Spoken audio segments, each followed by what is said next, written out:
안녕하세요. 시장의 마법사입니다. 추격자 시리즈로 이제 테슬라를 계속하고 있는데요. 4분기 인도량 미스 뉴스가 났었죠. 그래서 신저가를 경신을 했습니다. 그저께 이제 마이너스 12%로 대폭락을 했죠. 그러다가 어저께 또 다시 5% 반등을 했습니다.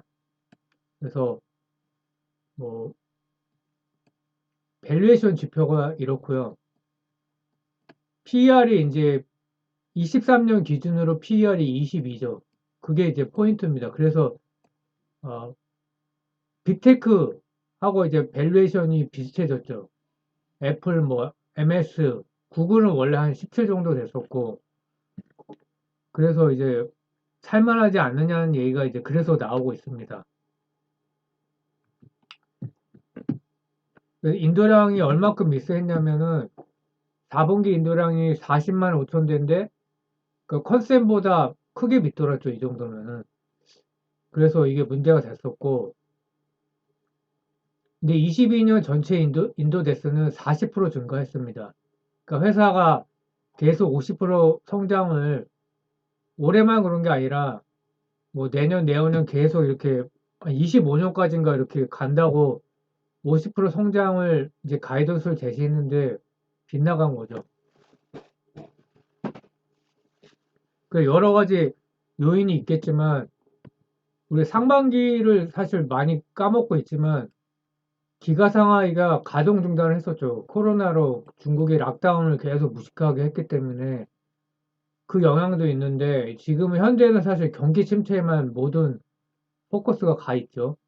그래서 중국에서 그러면은 테슬라가 안 좋은 거는 분명히 사실입니다. 그 BYD가 역전을 이미 했고 몇 달 전에 almost 30% 이제 30%가 거의 된 거고 이게 대단한 게 21년에 비해서 10%나 증가하고 한 거기 때문에 엄청나게 약진을 했죠.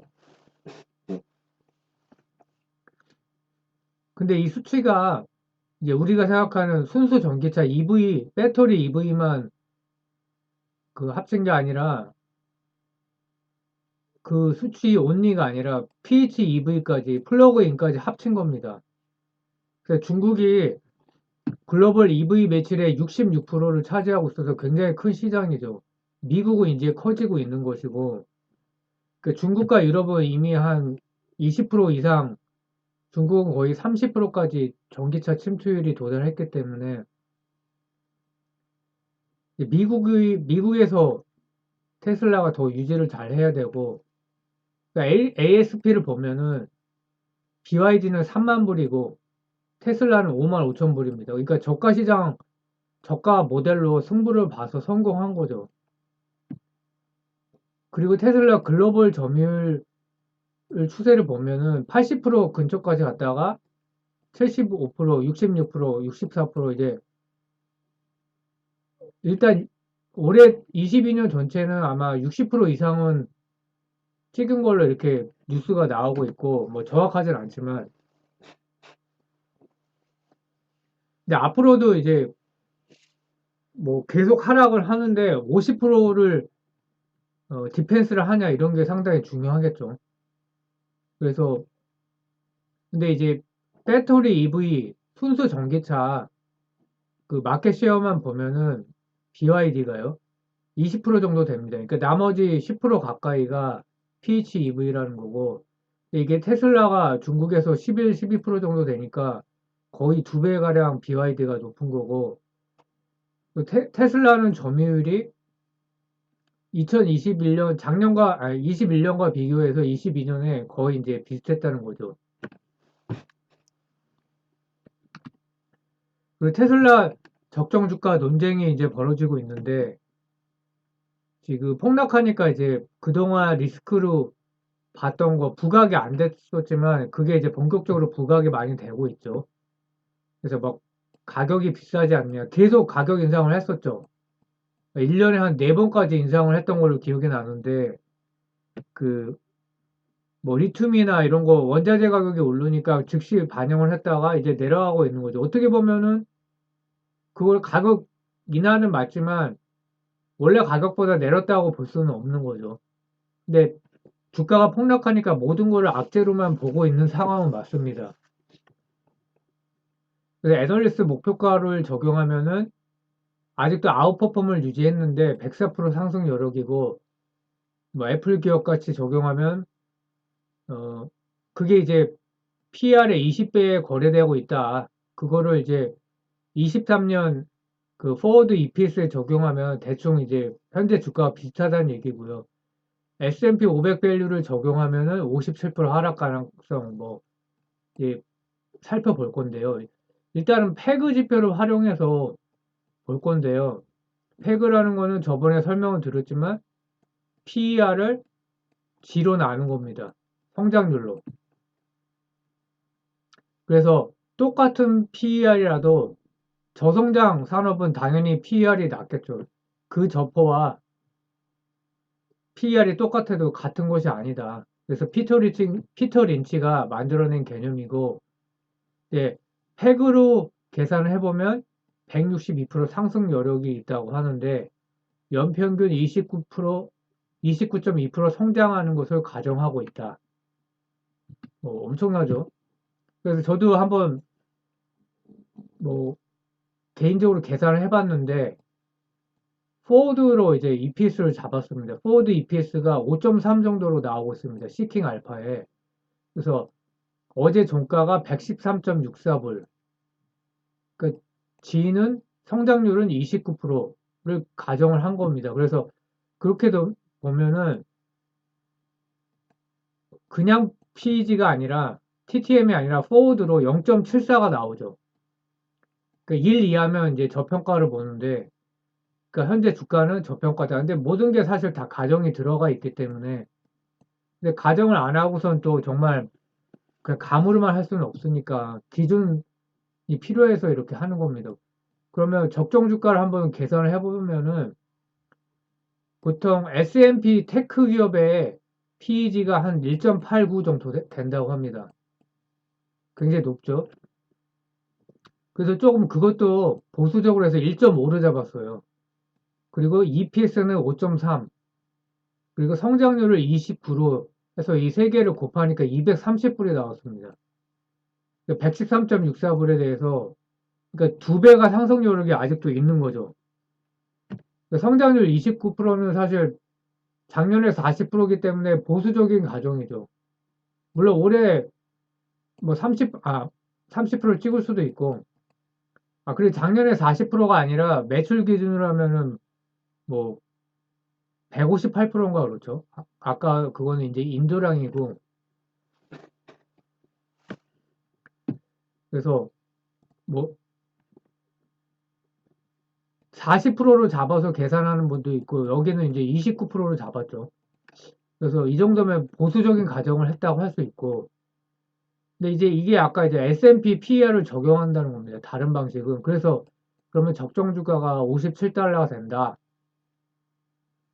근데 뭐 이거를 5.3을 적용하면은 EPS를 17로 적용하면 85불, 뭐 한 90불, 100불, 얼추 지금하고 비슷하고, 이 방식은 저는 아니라고 생각하는데, 포드와 제너럴 모터스 PER, 폭스바겐도 그렇고, 대 6배거든요. 5배, 6배 정도 이걸 적용하면은 어떻게 됩니까? 그러면은 뭐 25불, 30불? 현재 주가에서 대폭락을 해야 되는데, 이거는 그냥 저는 아니라고 생각합니다. 이런 식으로 하면은 기업을 조사를 전혀 안 하고 그냥 숫자 노름만 하는 가치 투자자들이 하는 계산입니다. 이거는. 그러니까 너무 꽉 막혀 있다고 저는 생각을 합니다. 왜냐면 기업의 확장성도 봐야 되고 원가율이 왜 낮은가, 또 마케팅을 안 하죠. 근데 그게 이제 타 업체가 쉽게 따라잡을 수 있는 그런 뭐 수치가 아닙니다. 그냥 하면 되지 하면 원가율이 낮아지고 그런 게 아니기 때문에, FSD도 하면 되지. 무조건 안 돼. 근데 그 낮은 레벨 3 이하로 이렇게 적용할 수 있는 분야가 있기 때문에 무조건 이제 이거 다 대여섯 배야. 근데 이건 아니라고 저는 생각을 하고 그래서 뭐 최근에 이제 기사가 난 건데 그 테슬라 IR 페이지에 있는 건데 인베스터 데이를 열겠다고 합니다.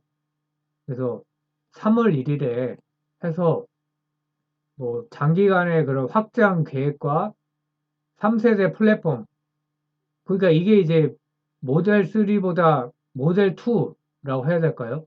저가형 모델을 생각하는 거 아니냐 이렇게 볼 수 있고 캐피탈 알로케이션 이게 이제 자사주 매입을 암시하는 것 같고요. 바이백을 이제 반드시 해야 되는 상황인 거예요. 그리고 뭐 다른 이제 주제로 갖고 또 얘기를 한다고 하고 9월 30일 기준으로 보면은 캐시가 19빌리언 또 다 합치면은 21빌리언 정도 사실상 있기 때문에 뭐 테슬라는 사실 굳이 안 해도 되지 않냐 이런 생각을 할 수도 있지만 지금 CEO 리스크로 떨어지는 부분도 상당수 있기 때문에 그 올해 또 현금 흐름이 좋을 거니까 이거는 뭐 꼭 해야 되는 상황으로 보입니다. 그리고 전기차 침투율을 보면은 글로벌로 보면은 12.6%입니다. 글로벌로 64%가 성장을 했어요. 올해 그 누적으로 보면은 12월 11월까지인가요? 이게 뭐 데이터가 그런 걸로 알고 있는데 64%, 미국은 47% 성장해서 7%. 그러니까 아직도 룸이 많이 있죠. 중국은 100% 이상 성장. 유럽은 이제 경기 전쟁하고 경기 침체 때문에 많이 성장을 못했는데 21%가 넘었고요. 그래서 글로벌 전체 특히 이제 미국이 성장 룸이 많이 남아 있다. 그래서 뭐 전기차 시장이 끝난 거 아니냐. 그 주가가 떨어지니까 그런 얘기가 나오는데 그건 아니죠. 그러나 이제 경기 침체에 테슬라가 현재 가격으로는 사실 아까 이제 5만 5천 불이 나왔는데 ASP가요. 당연히 사람들은 저렴한 차종을 선택을 하겠죠. 뭐 폭스바겐 차도 있고 BYD가 좀 한국도 진출하고 유럽도 진출한다고 하는데 어떻게 될지 궁금합니다. 그리고 뭐 폭스바겐 GM도 있고요. 그리고 닛산도 있고 현대차도 있고 기아차도 있고 그래서 테슬라가 빨리 저가 모델을 출시할 필요성이 있다고 보이고요. 테슬라 투자하는 입장에서는 지금 싸니까 아까 이제 그 주가 상승 여력이 사실상 100% 이상 있잖아요. 그러면 몰빵 기다리면 두 배야. 즉 그렇게 간단하게 볼 수 있는 상황은 아니고 아까 이제 숫자 노름을 한 거죠. 제 나름대로. 근데 많은 가정이 들어가 있기 때문에 뭐 지금 사야 되는 상황은 저는 맞다고는 생각을 합니다. 근데 떨어 이렇게 폭락할 때 아니면 언제 삽니까? 좋은 회사니까. 근데 비중 조절을 해야 된다. 그리고 테슬라의 대응을 모니터링을 해야 된다. 바이백을 하는 것이냐. 그 사이버 트럭 이제 출시한다고 그러는데 빨리 나와야죠. 그 약속을 지켜야 되고요. 그리고 뭐 4680 배터리가 어떻게 되나. 근데 이거는 몇 년 걸릴 거라는 그런 분석이 있습니다. 그 전문가도 엔지니어 의견으로는 그렇게 보이고요. ESS가 이제 매출에서 얼마나 비중을 늘릴 수 있는가. FSD, 스타링크, 휴머노이드 이런 게 빨리빨리 이제 나와야 되는 거죠. 근데 제일 중요한 거는 저가형 신차 출시하고 자사주죠. 그리고 머스크의 다음 행보도 사실 사고를 친 거죠. 정치 발언부터 해서 트위터를 뭐 자기 재산 갖고 그냥 사는 거는 문제가 아닌데 샀으면은 조금만 투자했어야 되는데 이게 엄청난 리스크가 되고 있어갖고 그리고 네 번이나 자기 주식을 매각했죠. 그것도 대규모로. 이때 사실상 사면 안 됐습니다. 이때 팔았어야 되죠. 그러니까 네 번이나 매각했기 때문에. 그래서 몇 년 후에 그럼 상상력이 좀 필요한 구간이다. 지금 계속 경기 침체 얘기만 하고 있는데 경기 침체가 그럼 영원한가요? 그 연준에서 고금리를 유지하면서 유도를 하는 거죠. 인플레이션을 완전히 잡기 위해서. 그럼 경기 침체를 통과한 후에는 테슬라의 모습이 어떻게 될 것이냐. 테슬라가 그냥 차만 비싸고, 이거는 별로 퀄리티가 없다. 그러면은 테슬라가 이제 점유율이 급격히 떨어지겠죠. 매출도 빠지고. 근데 그런 상황으로 판단되면 사면 안 되고요. 근데 그런 상황은 아닌 걸로 보이고요. 저가 모델을 빨리 출시하는가, 경영진의 능력이죠. 그리고 저가 모델 출시했을 때 판매가 잘 되는가, 이런 걸 봐야 되겠죠. 또 금리를 인하하면 어떻게 될 것이냐. 근데 금리는 결국 그럼 인하를 안 하나요? 올해 절대 인하 안 한다고 그랬는데, 미국 주가가 어저께 폭락하지 않았죠. 그러니까 시장에서는 올해 금리 인하를 한다고 보고 있는 거예요. 그래서 올해 하냐 안 하냐가 사실은 중요한 게 아니라 24년, 25년, 26년 장기를 봤을 때 정상 상황으로 돌아갔을 때 경기가 호전되고 금리가 인하됐을 때 성장주가 어떻게 될 것이냐. 테슬라가 경쟁력이 있다면 다시 또 올라가겠죠. 그래서 지금만 볼 게 아니다. 그러니까 지금 쌀 때 미래를 좋게 본다고 그러면 당연히 사야 되는 구간이다. 이렇게 보이고요. 자, 피옥으로 비교를 해봤는데 이거는 이제 다음 편에 계속해서 제가 말씀을 드리겠습니다. 예, 감사합니다.